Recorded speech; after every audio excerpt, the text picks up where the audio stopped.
เมื่อสงสัยว่าเป็นโควิดหรือมีอาการคล้ายไข้หวัดใหญ่สิ่งแรกที่เราควรทำก็คือกินยาแล้วก็นอนพักผ่อนทันทีไม่ใช่เราต้องตรวจหาเชื้อก่อนแล้วเราต้องตรวจตอนไหนเราต้องใช้อะไรตรวจใช้ความคิดหรือว่าใช้หัวใจไม่ใช่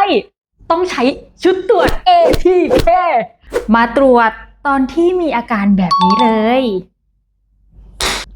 ถ้าผลเป็นบวกแสดงว่าคุณติดเชื้อไปแล้ว